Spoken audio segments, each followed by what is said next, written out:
Jai Gurudev, dear students. Children, you know we have completed lesson number 5, acids, bases and salts. Now last time in the last class I have explained you about the exercise part also of this chapter we have completed. Now today we will start question answers.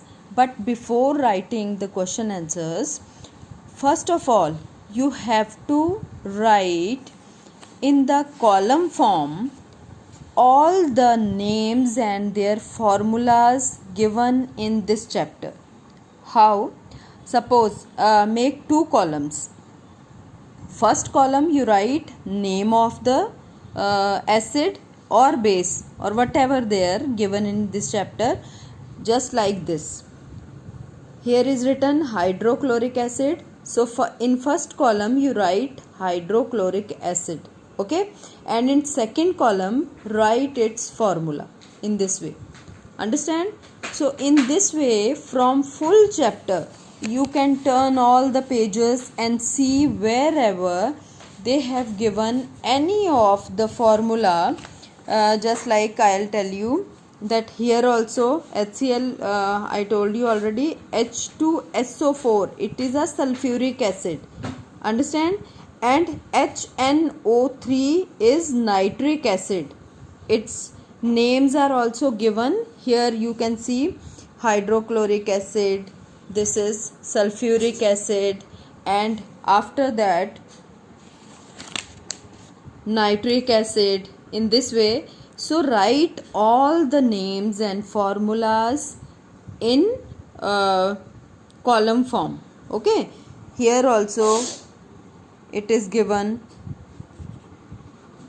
you can see sodium bicarbonate, magnesium hydroxide, okay, sodium carbonate, ammonium hydroxide, sodium hydroxide. In this way you write all the formulas from all the pages, okay children.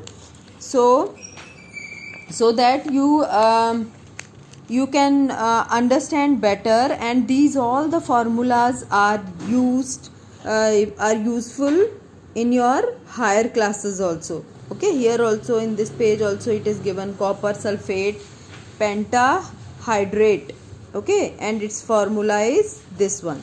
So in this way sort out all the formulas and names from this chapter and write in a column form. Column form, how to make columns, you know that. I'll just show you that how to make column, just like this. Here in this column we have written something else, but in the same way make two columns in this way, okay. First column you write down name of a compound, okay. Don't write acid, because here you can write acid and bases both. You also write heading name of the compound, and in second column you write formulas, okay, and write all the formula from book, means from the pages of book.